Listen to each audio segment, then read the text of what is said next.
There are three kinds of villains in this world, and two of them aren't villains, and then three of them are, but they're not. So what's that all about?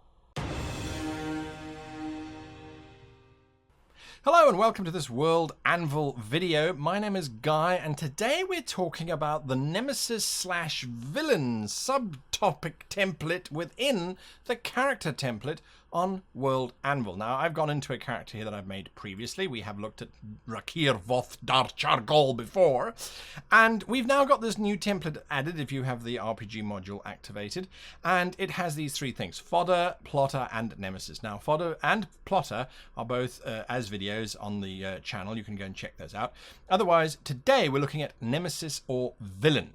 Now, it says here, the villain and his henchmen, the monsters at heart challenging your players. Now, that is indeed correct. The idea behind this is based on the book that was released by How to Be a Great GM. You can find the links at the bottom of World Anvil or at the bottom of this video, as a matter of fact, in the doobly-doo below. And it takes you through this entire process in far more detail than I'm going to do in this video. But there is enough here for you to be able to use this template in all of your games straight off of the bat without having to go and worry about that book at all. So when we're talking about Nemesis versus Villain, we actually have a few options in terms of the Nemesis, Villain, Henchman role. So those are the three different stratum, if you like, of bad guys. You've got the Nemesis, who should be the one who's the big power, the big bad end game monster, to use a computer game term. It's the big bad. You then have the Villain. The Villain is someone who's going to be there for maybe 3 or 4 adventures and then gets defeated. Mini nemesis, if you like. And then you have the henchman. The henchman is the come and go. You die today, you die tomorrow, you die in the next adventure, and another henchman comes up for the next adventure, and another henchman for the next adventure. They are the unnamed extras in the movies that just get taken out left, right, and center. Now, when it comes to nemesis, we've basically got 3 different types. We've got the mentor nemesis, the never-present nemesis, and then the blunt force trauma nemesis.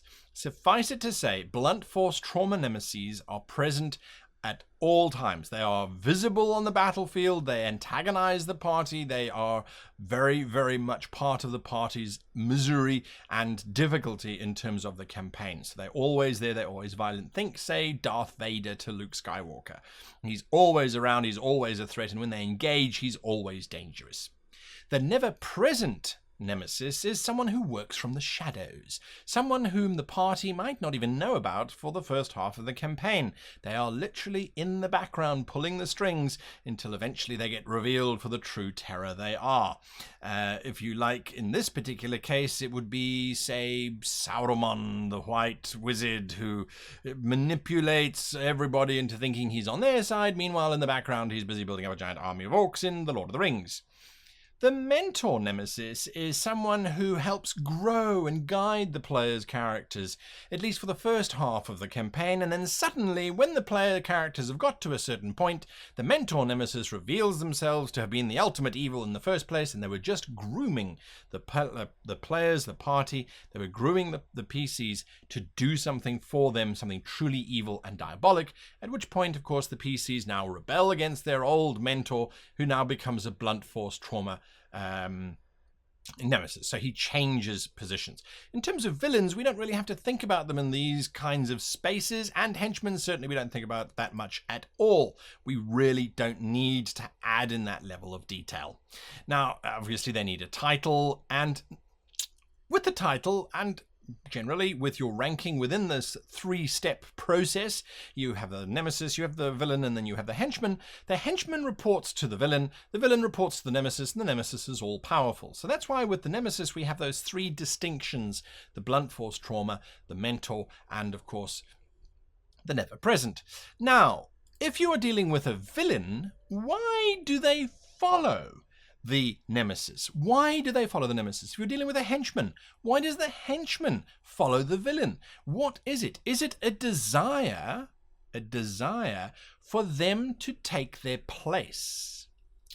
I desire power, and by following the nemesis, he gives me power because I'm given henchmen, which he has to pay for.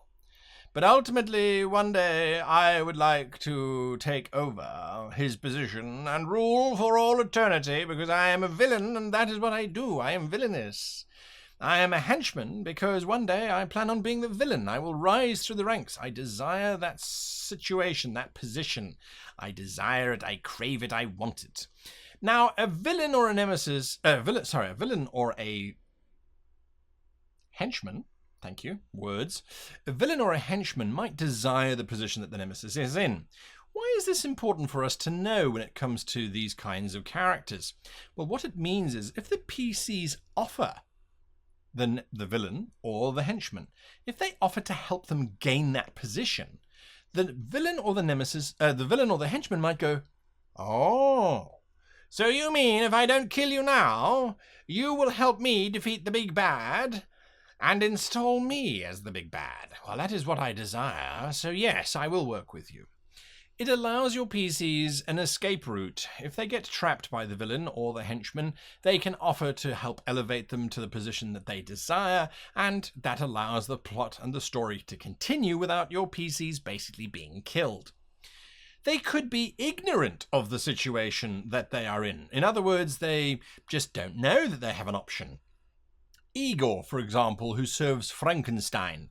He doesn't ever want to be Frankenstein. He doesn't even have a thought of being the leader. He's always just been the helper.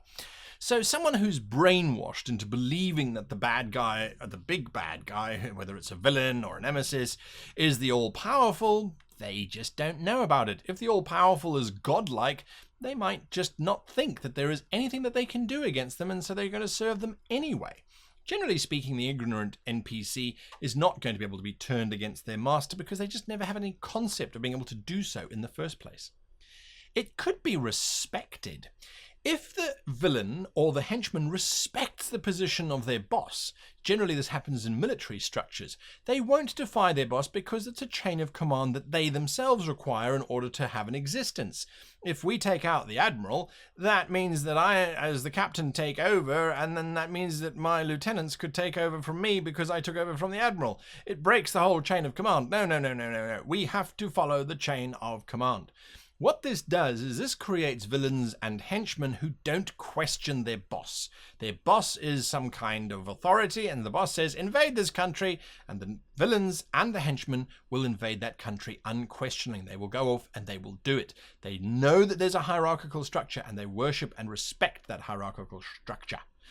Hated is the one that is the easiest for the PCs to manipulate and take advantage of. This is where the villain or the henchman absolutely hates the nemesis in charge or the villain in charge. They absolutely hate them, but they are powerless to stop them. If you've watched any of the He-Man and the Master of the Universe cartoon shows from the 80s or the early 2000s, you will see that the henchman that serves Skeletor, the evil one, the henchmen who serve him hate him and constantly plot against him to try and defeat him, but they are just not sharp enough to be able to ever overthrow him. They are just too stupid to do it. When they are given the opportunity to do so by a PC, by a hero, they sometimes succeed, but ultimately fail because of the nature of the show.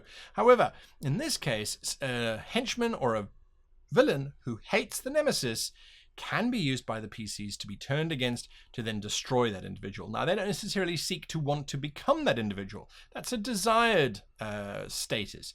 They hate them. They don't want them to exist. They just want to destroy them, and they don't know how to do it. They can, of course, and usually are evil anyway, but it's just their form of expression. Then we give them a quirk, we give them equipment, we give them desires. And exactly how we did with the plotter NPC, we now fill this out for villains, we fill this out for nemesis, but we don't necessarily have to fill out all of this for henchmen. Henchmen do not last long enough, usually, to have all of this stuff kind of filled in.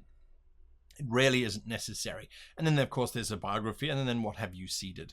So the villain template is really about making sure that you are choosing a nemesis or a villain or a henchman that is going to fit within your space and that is going to allow your PCs to interact with them. But most importantly of all, this template, like the plotter template or the fodder template, are designed to allow you to look very quickly at them and decide on the dialogue that they might use. A villain who is desirous of his boss's position will speak in favourable tones of that position, of the amazing work that's being done, of the glory that can be achieved by that position. Someone who hates their boss is not going to talk like that at all. They're going to speak down about how it's misused and the idiot who's in charge doesn't know what he's doing, but we have to follow him because he's so powerful. So all of this is just helping you create NPCs who have interesting dialogue, who have easy to use dialogue. You don't have to think too much about what they're going to be saying because they're going to be talking about all of these categories in their template. It creates NPCs that are rounded out and that have some extra bits and bobs that normally they wouldn't necessarily have. So I hope these templates that have now been added are going to be useful to you in terms of just fleshing out your RPG experience. Until next time, light up the forge!